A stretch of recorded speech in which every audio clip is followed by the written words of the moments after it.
Hello, and welcome to a new episode of The Career Changers. Our guest today is Jasmine Katatikarn, creative leader for a Fortune 100 company, mother of two, and co founder CEO of the Academy of Animated Art, an e education company for 3D lighting artists that help people land their dream jobs in major animation studios like DreamWorks and Sony. She has previously worked on animated movies like the Ice Age films, Rio, and Spies in Disguise. Today, she's here to share her experience on how she grew her side hustle to six figures while working full time and raising a family, explaining how making time for side projects can help you find your purpose, even if you are incredibly busy. Hi, Jasmine. Thank you so much for joining us. Hi, thanks so much for having me. I'm so excited to be here. I'm excited too, and I'm really interested to discover more about your story. So let's start with your background. How did you start your professional life, or better, what was your first job? Ooh, my first job. So my first job out of college was actually as a package designer at Godiva Chocolatiers, helping the senior designers design chocolate boxes. So it's quite a nice first job actually, but I will say that it wasn't a straightforward path. I actually studied economics in college, and I had thought up until only a couple months before that first job that I would go into finance. I was going to investment banking interviews, and it wasn't until I was going in the interviews being asked the question, why do you want to be in iBanking or finance? And internally, I was like, wait, no, I do not want to do this. And I think that's my first career shift change, where I kind of left those interviews and finally started pursuing what I wanted to do. And that ended up being more in the art field and design. And that's how I ended up a couple months later as a junior package designer at Godiva Chocolatiers. So, what was your dream job when you were a child? Interesting. So when the one dream job I remember when I was a child was to be an architect. I remember, I think I was in fifth grade, I took a mechanical drawing class and I loved it. It was that feeling of like, I had found everything that I liked. It was drawing, but it was also a little bit technical. So I really wanted to be an architect, but I will say that I was quickly encouraged not to dream that way and not to think about being an architect. And I know like my family was thinking, for the best, but I grew up a little bit persuaded not to follow my passion in the arts and to be more practical, specifically to be a doctor. So whenever like my mind drifted to that dream job, let's say of being an architect, it's quickly was like shifted back to that's not realistic. You should become a doctor or something like that. And that's actually kind of why my path ended up me majoring in economics in college, because of that kind of way of thinking.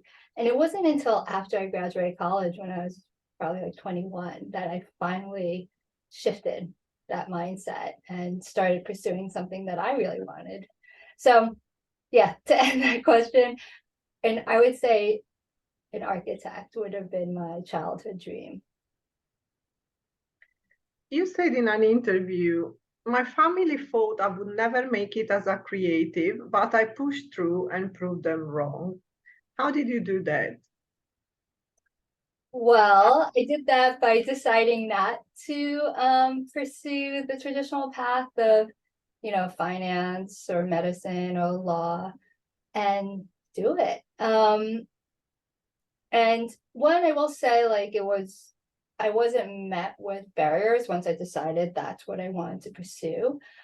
I was supported, but the way I did was proving it, right? I proved that not only can I have a good professional career as a creative, but also financially stable and financially really well. And I think that was their biggest concern, right? From their way of saying, no, it's not viable to do something that you're super passionate about, like the arts, because, oh, I don't want my child to be a starving artist, right?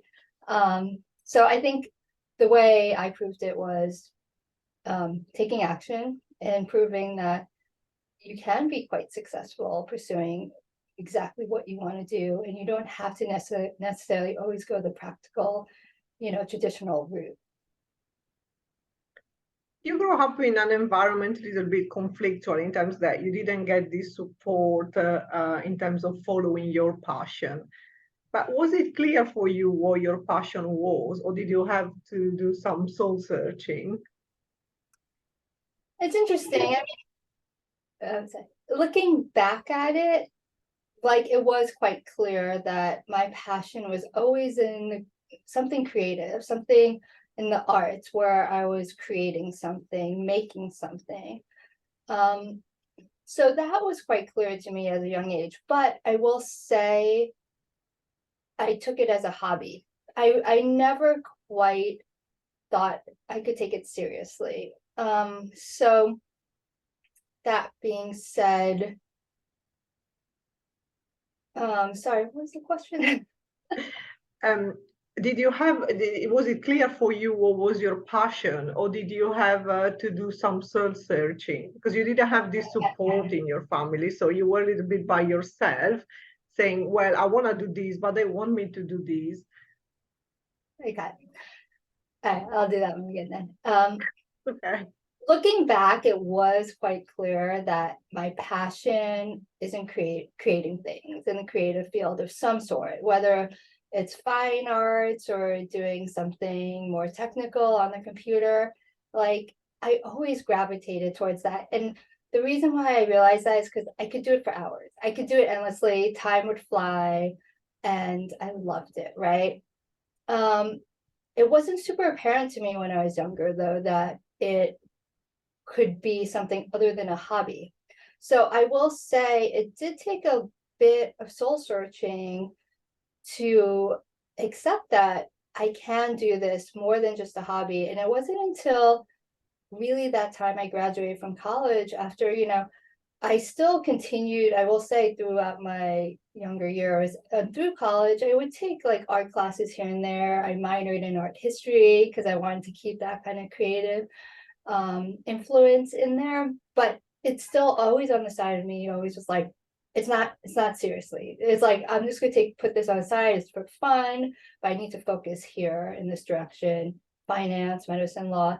And I will say when I left that interview at an iBanking firm and decided, no, this is not for me, I wasn't quite sure what the next step was. I just knew finally that didn't feel right. I couldn't see myself doing that for the rest of my life. And the soul searching I ended up doing there was, I was like, okay, I'm not sure where to go with this, but I know I want to do something in the arts and creative. And what I did was I just signed up for like a Photoshop, Illustrator, kind of like a graphic design type class, because I've never done it before.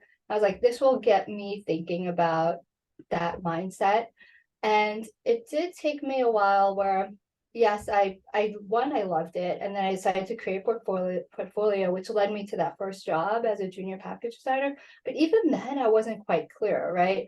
And I kept on just creating and developing my skills. And it wasn't until someone showed me 3D, which I ended up going to 3D animation, that I was like, ooh, that looks really interesting over there.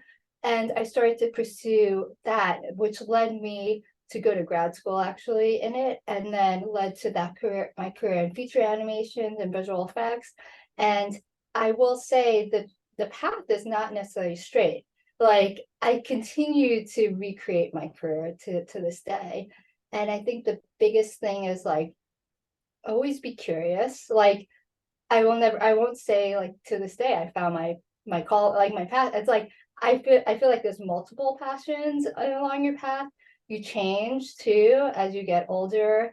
You have different experiences, different things come into play, like family, and you're always reinventing yourself, which I think is so interesting. So to answer the question is going back to it, my I always knew I wanted to be, I always knew I loved being creative. I didn't know how to really do that until my 20s, I'll say. And then from there, I've been just staying curious and always just help like seeing where that path leads and not closing any doors off. And that continues to motivate me and fuel the passion in general. By reading your story, having a side hustle with a six figures, a dream that everyone has nowadays, how and when did you think about creating a side hustle? Yeah, so I will say I have always been a bit entrepreneurial. Ever since I was a kid, I still remember like making bracelets and selling them on the side. And even before the academy, I did things like created some product with my husband and partner, and we did a Kickstarter. So I've always kind of had this love and passion for creating something from nothing and then seeing where it goes. I will say that in order to, and why I create personally the academy and why I create anything is because it's something that I would want. That's kind of like my metric when I create something. It's like, oh, there's a need for it, and I would have wanted that. So for the Academy of Animated Arts specifically, I was going on recruiting trips for my studio, which was Blue Sky Studios at the time, and they made movies like Ice Age and whatnot to art schools. And I was looking at portfolios of students, and it occurred to me that no one knew how to do my specialty, which was lighting. And I was like, no one's being taught how to light in the academic field. And then I looked back to my own expensive education in grad school, and I was like, well, actually, no one taught me either. I had to learn on the job. And that's when me and my co-founder at the time looked at each other and was like, we can teach them. Why don't we create a school that will actually teach them the skills they need to get a job? So that's how the Academy of Animated Art was started, kind of as this side passion project of like a way to help students get into the animation industry and a hole that I personally felt. So I wanted to help fill it. How did you turn a side hustle into a six-figure business while also raising a family? Ah, yes. There's no magic button.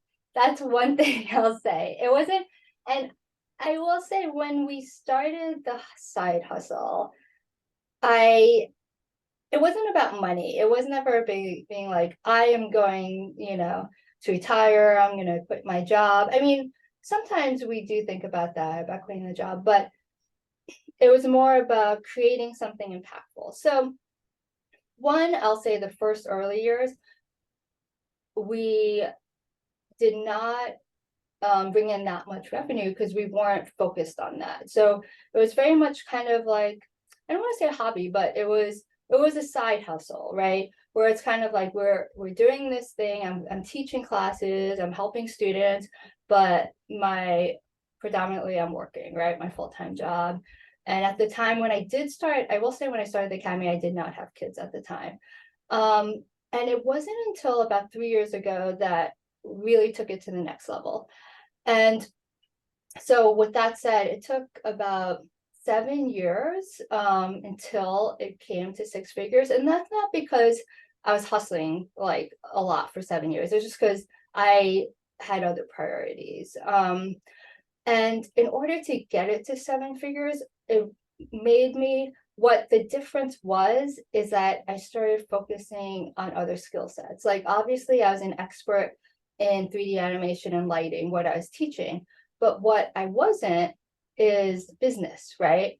So once I started honing in on the business side of things, which was like mainly like marketing, right? How to price, but also how to create a framework for the school that worked both with my full-time job and what my vision was for the school was a huge thing that helped me kind of create a school that allows me to work my full-time job and do the side hustle. So I think that is a really big thing to think about when you're thinking of what kind of side hustle you want and the time commitment. Because I knew going in that I had limited time.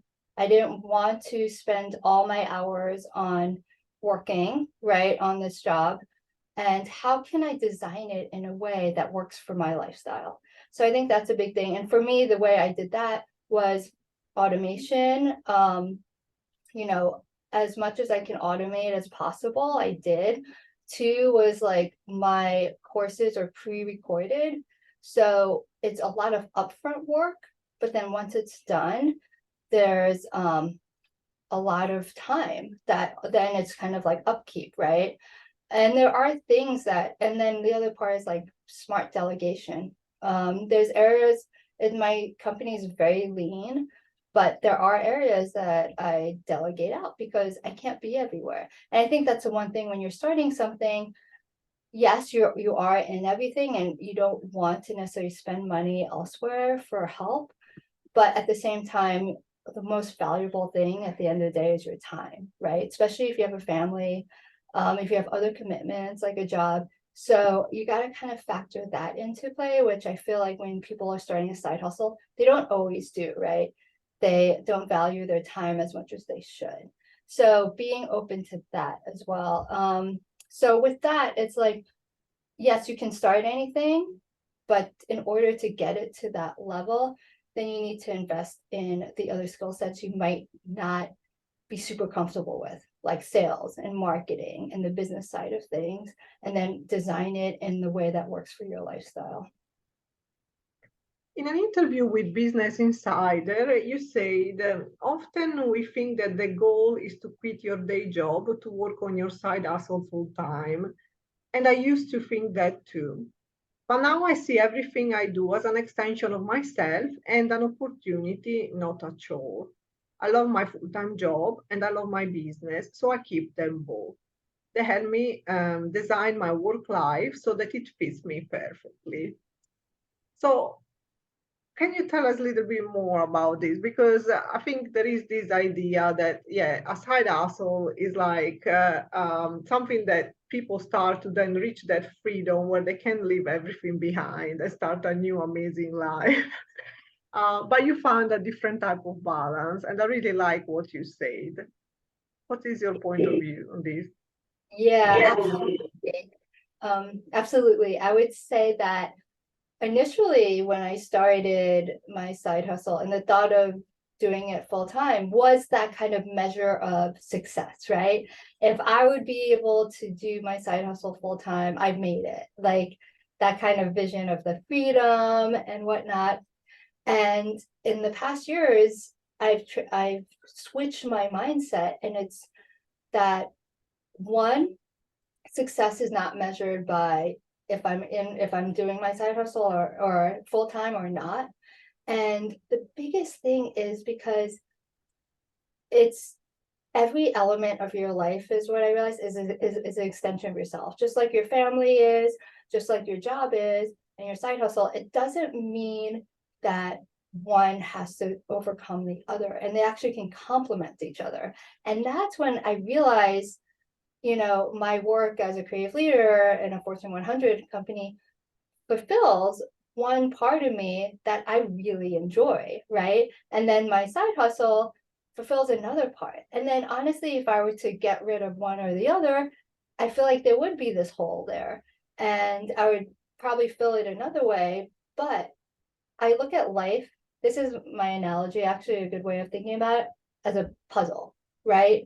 Where your life is not just one big piece that everything is encompassed in that, and that makes it perfect. Real life is really a series of puzzle pieces where I think the goal of it is to fill it with the puzzle pieces that make you happy and that kind of like are unique to you. So for me, I'm looking at like, I have my family puzzle piece, and over here I'm doing my school that fills in my kind of impact helping people.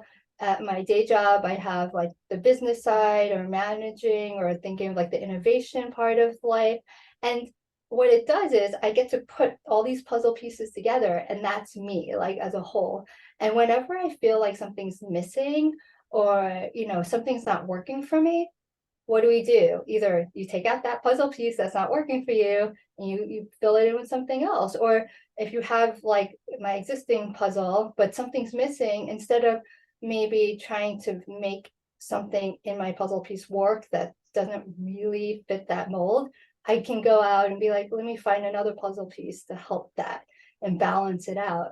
So that's kind of my visual of how I think about life now and work and the side hustle. So really I just think of them as multiple puzzle pieces, and I'm putting them together in the best way that suits me. So it's no longer a failure that I'm not just doing that one side hustle puzzle piece. It actually makes it more fulfilling and diverse that I have all these different ones. And yeah, maybe one day I'll find that, the side hustle puzzle piece gets bigger and then takes over that.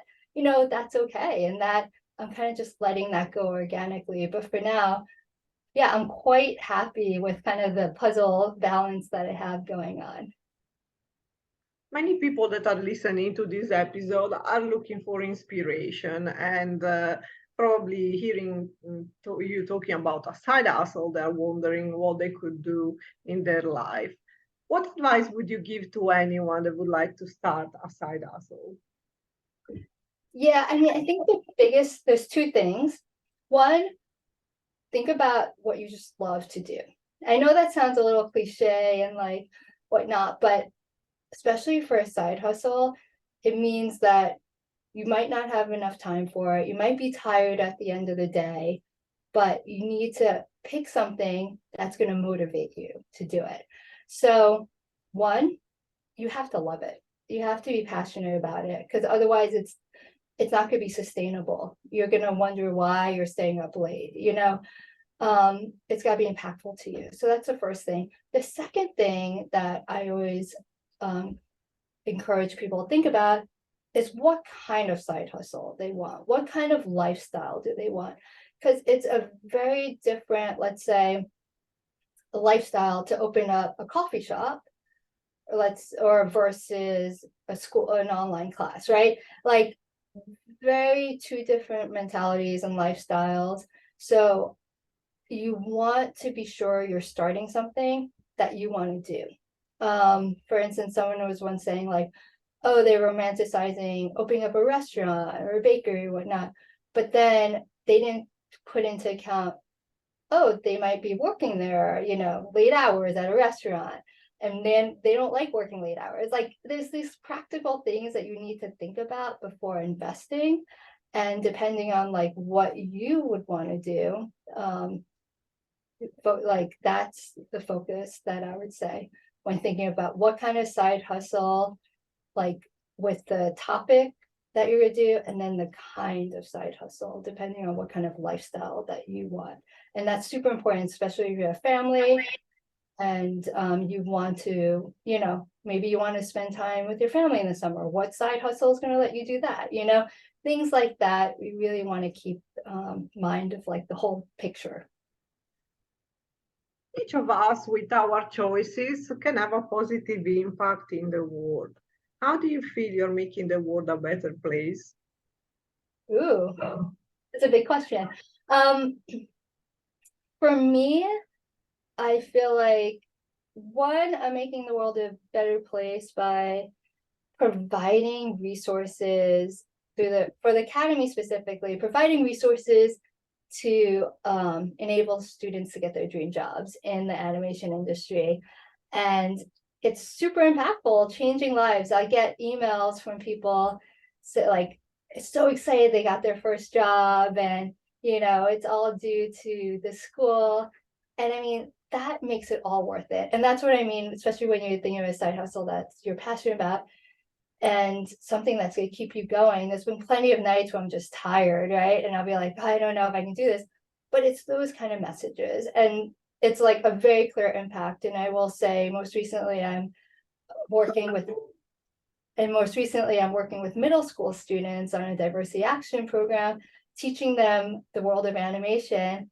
And that is like so impactful, seeing these students exposed to animation, the creative careers that are possible, opening their minds. And that's like also in line with how I felt as me creating something I wish I had as a younger person, where essentially I'm kind of doing the opposite. I'm showing in this program to younger students, middle school specifically, how they can have creative, successful careers. And I highlight different careers within the creative field, and interview professionals to show them like, oh, wait, maybe I can be a storyboard artist. Maybe I can be an animator, an editor, and whatnot. So I will say it's just so rewarding, and hopefully I am making an impact on the world. And if anything, my children. I mean, hopefully I'm helping them become good people, that they will make their own impact. I'm sure you do. So as part of your journey, you found your right balance, you found your way of living. What type of advice would you give to anyone during their journey to self-realization?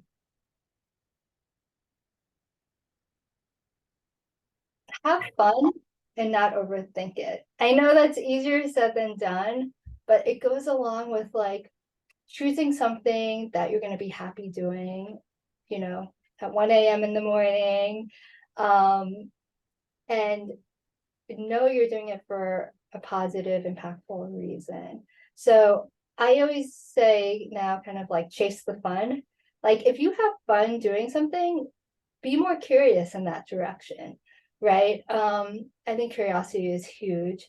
Instead of trying to figure out like, what's the most financially beneficial business that you can start, like, think of it the other way. What's a way that you can have fun and as a result make money doing it?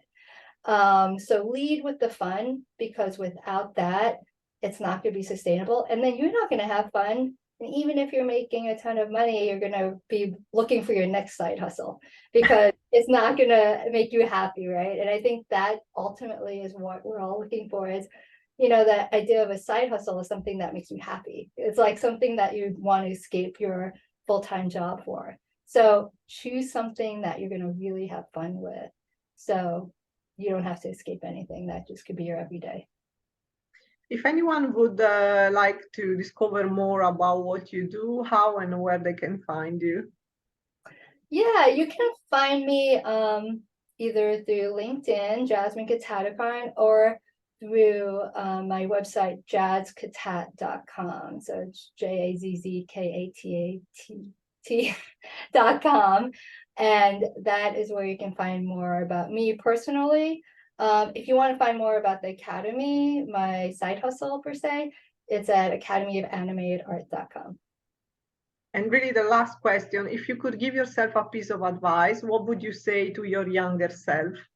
Even if you're very young, of course. Yeah, I would say one, obviously I would kind of tell myself to take my passion and my joy for art more seriously. It can be more than just a hobby. But also kind of what I said about chasing the fun, even though I knew like as a child, what I ended up studying was not what was fun to me. It's what I thought I should be doing.